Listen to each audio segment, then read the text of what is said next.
A Lord's final and sold out on a sweltering Saturday in July.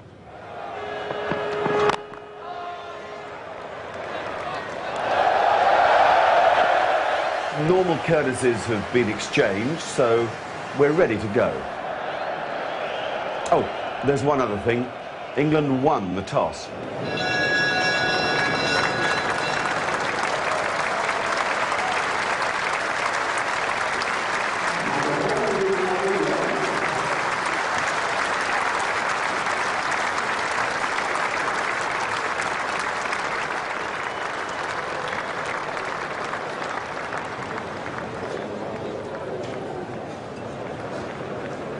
Anderson's been working on that red stripe through his hair for the big occasion.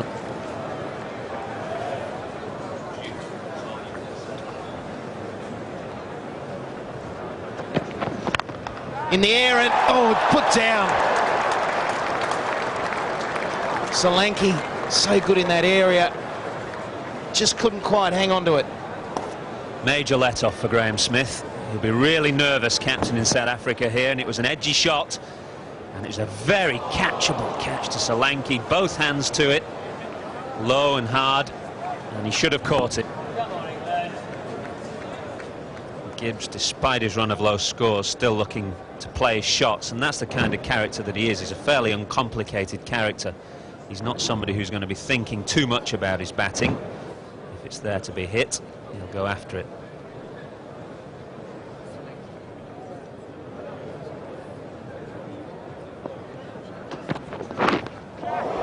And gone. Really comfortably taken, well bowled. The right line to the left-hander. And once again, he takes the wicket of Smith. Well, Anderson causing problems for Graeme Smith. He's caused him problems throughout this one-day series, and I think it will continue into the Test match series as well. Here he asked the question just outside off stump. Faint edge. It only just carries to Marcus Trescothick, who does well. Soft hands, good catch. And a breakthrough for England. South Africa 10 for 1.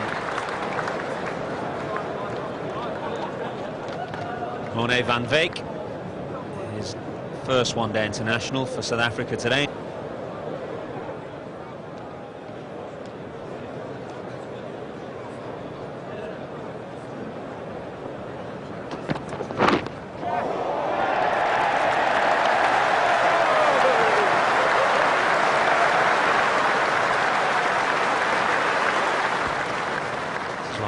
England today. I think they've got a better bowling attack than South Africa with Anderson, Gough, Johnson, Flintoff. There's much more firepower than South Africa will offer in return.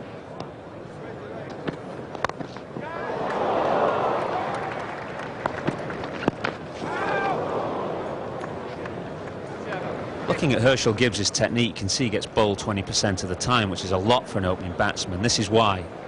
His technique, his back foot stays on leg stump, sometimes slides outside, and his front foot goes across the crease, which means that his body angle is pointing to extra cover, so any ball that nips back on him is going to cause him problems. There's one thing you know, if you don't get him early, you're going to be fetching the ball from all parts, because he is lethal in flat conditions.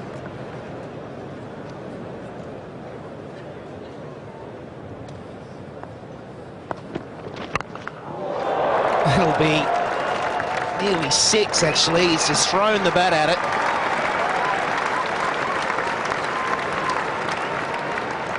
Typical shot from Gibbs. Anything with width, he will really just throw that back.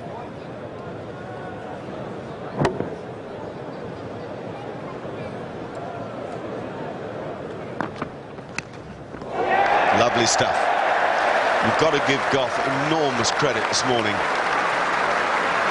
He's only gone for 7 runs. He's threatened with just about every ball he's bowled, and now he's done to the most dangerous player in the South African side, Herschelle Gibbs. He is magic, this boy. Absolute magic. At good pace too. You see here Herschelle Gibbs again, just a little edge, not getting across in line, and we talked about a few problems with his technique, and that's being compounded. He's been found out on this tour. He really hasn't played well at all, and that's caused a real problem for South Africa. He's out for 9, 30 for 2. There's an old saying in cricket, you don't notice the best wicket keepers. Jacques Kallis comes in at number 4 for South Africa. I can't help but think the best players should bat earliest. I agree.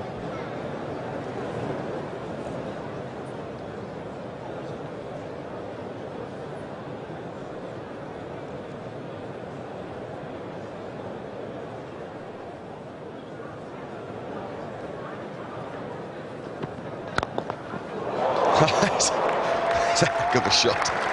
It's a heck of a risky shot. But it's 4. Not sure about that at 30-odd for 2. Where did that come from? He's just launched himself. He doesn't really get his body over the ball, so he's going to hit a lot of balls in the air. I think if you're a backward point and mid-off, you see how upright he is. Just flays the bat through it, and if he gets enough on it, it's going to go over the top. Fine stroke. Boy, he got onto that quick. Interesting challenge when you bat against James Anderson, because you have to be aware of the ball that will get you out and aware of latching on to the offering, because he bowls some bad ones. Oh, Anderson has the answer. He keeps doing it, you see. It's not a one-off. There's outswing and bouncers and seamers, and now a little inner as well. What a beauty. Very intelligent bowling for such a young man. He's been hit for 2 boundaries, and yet he's still got the nous to pitch it up, knowing that his man is in an aggressive mood, gets one to just nip back a little bit. Gotcha.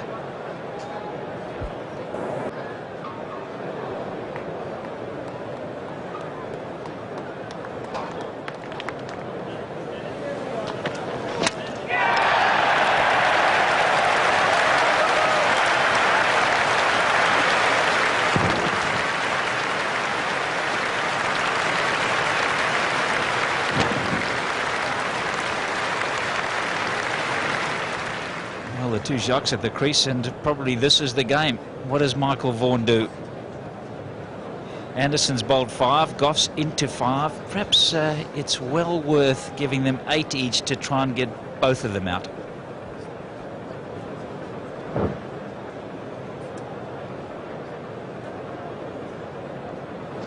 .39 for 3 from 10. The key again is the bottom bit, the 3 wickets taken. England have done this so often to South Africa that I can see them getting a complex about it, and I think England will attack South Africa the same way in the test.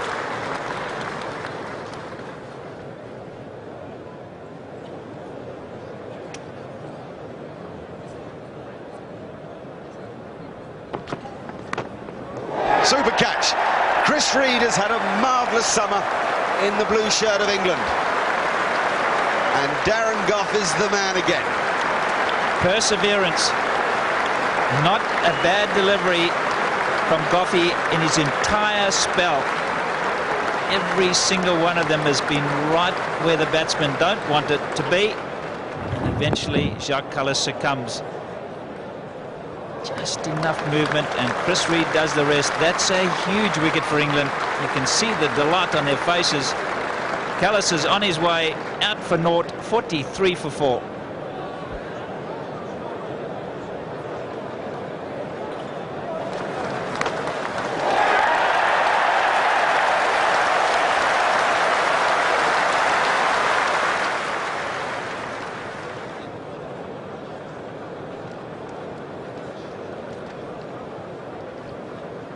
Truly champagne cricket from England, and a chance perhaps later to drink some champagne for those England players. They were setting up the match. Look at that accuracy from Darren Gough. 7 overs, 2 maidens, 2 wickets for just 9 runs at South Africa's very best. Nothing at all for batsmen to latch on to. Jacques Rudolph came to the crease, played a cover drive that Barry Richards likened a little to Graham Pollock, so that's flattery. Let's hope he doesn't deceive. There was a lovely straight drive that followed it. He's gifted. England have to get rid of him, no doubt about that. So runs beginning to happen. The 50 came up. The partnership was worth 36. Mark Boucher was contributing with strokes like that. Suddenly England had to perform again.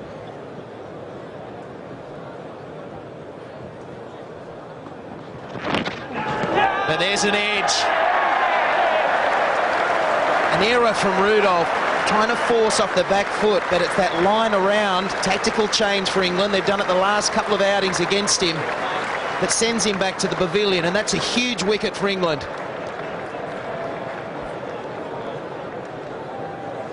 This partnership was really evolving into a good stand, and England really needed to take this wicket. No slips were in place, but the keeper's done the job. That's what Flintoff does so well. He complements Anderson and Gough. He bowls to similar pace. He hits a good length, good line.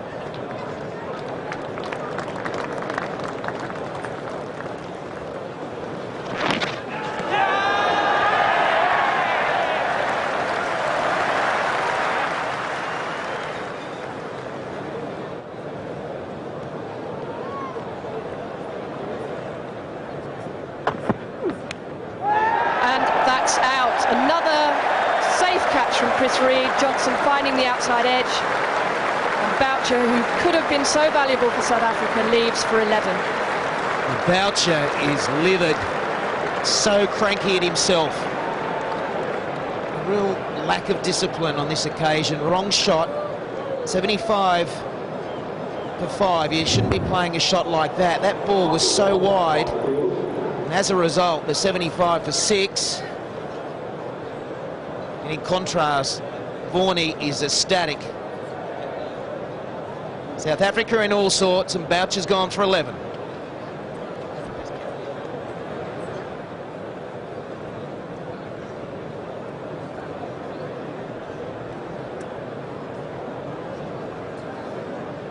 The thing about needing a speedy comfort break in Michael Vaughan's case is that you miss some of the action, and most of it going Chris Reed's way. I mentioned that you don't notice the best wicket keepers. That's because they do their job so efficiently, and he truly was. We then had some spin from Ashley Giles, and I mean spin. Just enough turn, and a caught and bowled immediately that got a roar from the crowd and a high five from Jim Troughton, who was on as sub. Then not a good stroke from Andrew Hall, and Michael Vaughan back on the field accepted the dolly. So South Africa really struggling here. They had no idea, it seemed, how to put their stamp on the match. Now that might simply be because of England's bowling. A straight ball from Ashley Giles operating around the wicket, as Michael Atherton implores him to do. Would have hit middle and off, and he went as well. Shaun Pollock is gifted, and Shaun Pollock came in and played like the all-rounder that we know he can be. The problem was he was left far too much to do. The other South African batsmen not just below par, but wildly off colour. In the end, Pollock went as well, and the innings closed with him. 107 and disastrous stuff. Delight from Andrew Flintoff. He's been a talisman, as has Darren Gough, and so's James Anderson, and a whole heap of them who have come together in a most impressive young unit for England. It happened so fast that people drinking champagne or eating salmon up in the sponsors' boxes barely noticed it. Lunch came at just 1:16. Well, it was a wonderful day at Lord's, a clear sky and warm, and the pitch seemed blameless. And look at the awful trouble that South Africa have got themselves into. Michael Vaughan had chosen to field first, would you believe? And the England bowlers responded magnificently. 108 to win then for England's batsmen. Dubious honour for South Africa. The lowest score on this ground. The previous was by Pakistan in 1999, the World Cup. Got to be all-out attack from Graham Smith. There's no other option. They've got to get wickets. It's no good being defensive.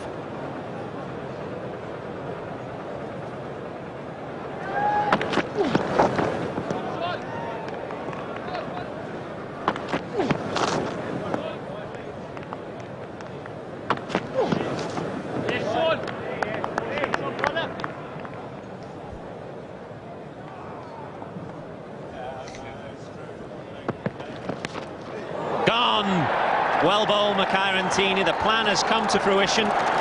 Disciplined bowling outside the off stump, and Trescothick, having left the ball till then, really couldn't help himself. This is a very good delivery. Part of a plan, angle it across the left-hander. Always goes hard at the ball, Marcus Trescothick. He's a good timer. good bat speed, but when it hits the edge, it's always going to carry. And this is comfortably carried to slip. Nicely judged. And Makhaya Ntini strikes almost straight away.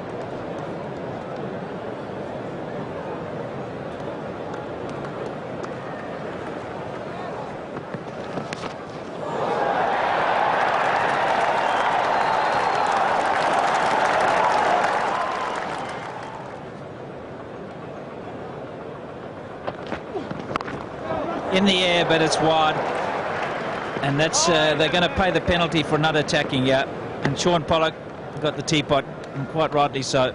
He needs to be backed up in the field. There's no way that South Africa can win this game if they don't bowl England out. And that's why you need a man in the gully, nice, comfortable, head-high catch.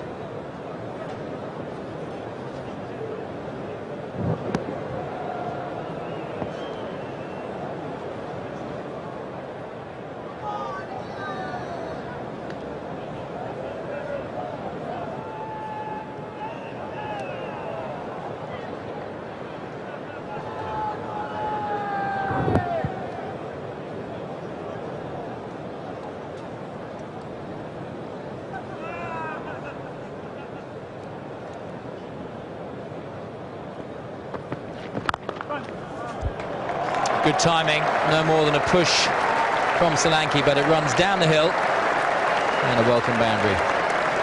Solanke into double figures.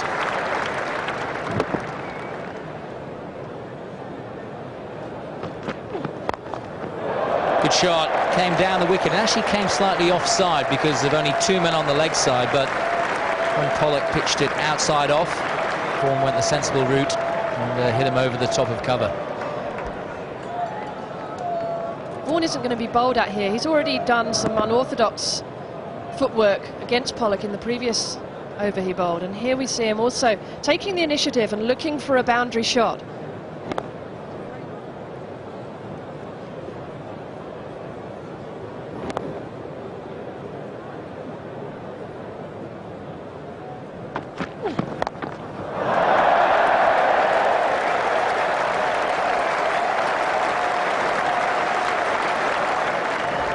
The advantage of moving the feet as Vaughan has done. It means that Pollock has to readjust his line. And Vaughan takes full advantage here, his line and length.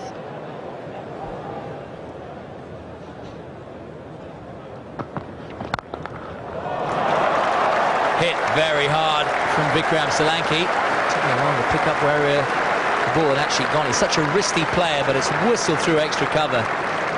None of the field has even moved.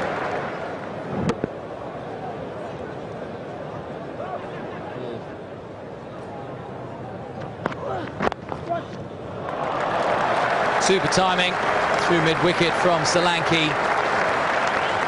And this is a quick outfield.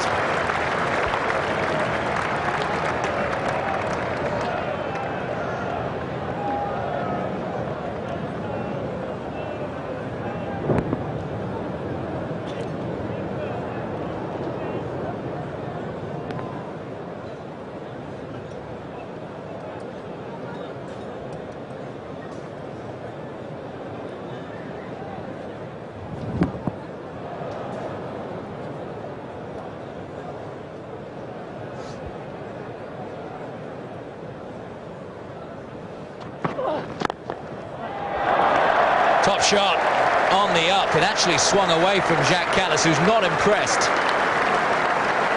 But at the moment, Vikram Solanke has the upper hand, no question.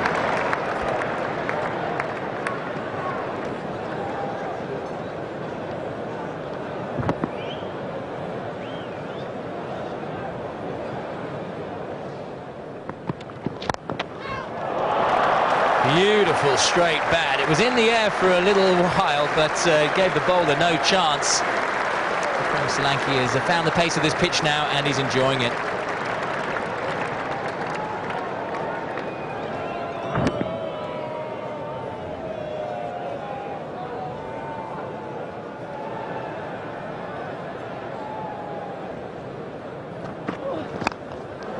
Edged, but wide of second slip.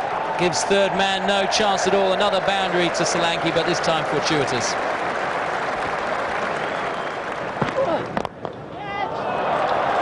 Wide of mid-on this time from Solanke. Everything at present is fine in the middle, and occasionally if it finds the edge, you get more of the same look from Jacques Kallis.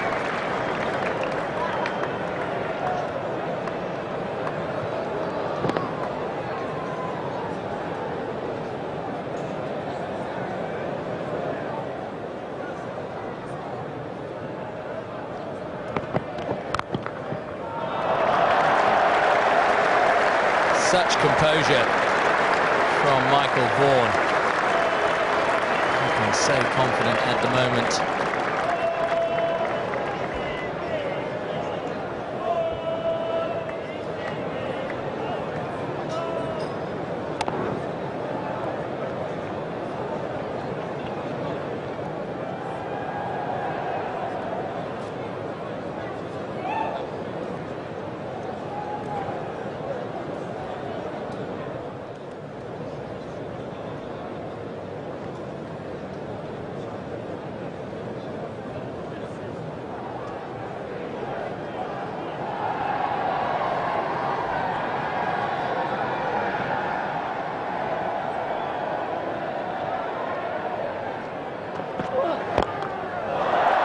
That's a magnificent shot by Vikram Solanke, flicked away over square leg, easy as you like, all the way for 6. Well, he's the sort of player that he shouldn't really be searching for the boundaries because they're going to come naturally. He plays so aggressively, gives himself a chance as he has today, gets his eye in, and he's capable of playing every shot in the book. Look at this flick, that's the use of the wrist, and it just sails away.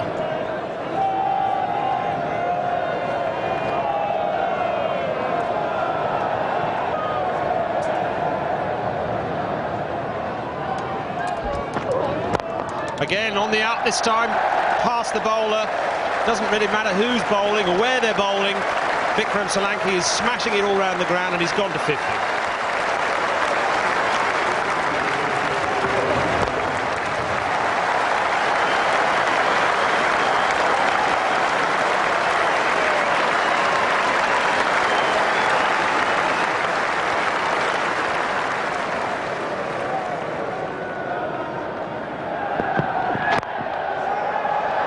Vaughan, well, he wanted to join the party. Solanke at the other end was hitting them to all parts. And the skipper just wanted to finish it quickly.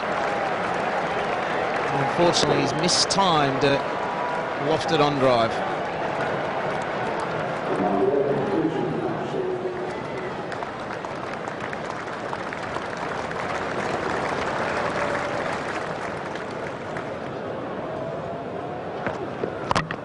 Bowled him, dragged it on.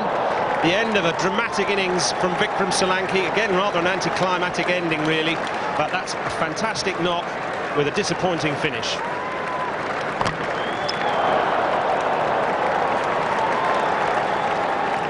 Yes, after a jittery run of low scores since that fabulous 100 at the Oval, it was a delight to watch Vikram Solanke bat again in such free-flowing style. The winning runs came from Anthony McGrath, a delicate cut down to third man. England were utterly dominant in this game. They played outstanding cricket. Highlight the movement with the ball, the fabulous fielding, the conducting work of the wicketkeeper and the adventurous batting. Andrew Flintoff was man of the series. Man of the match was the Bobby Dazzler, a dazzler with the ball. But today's sparkler with the bat, no question about that, as England win easily, Vikram Solanke.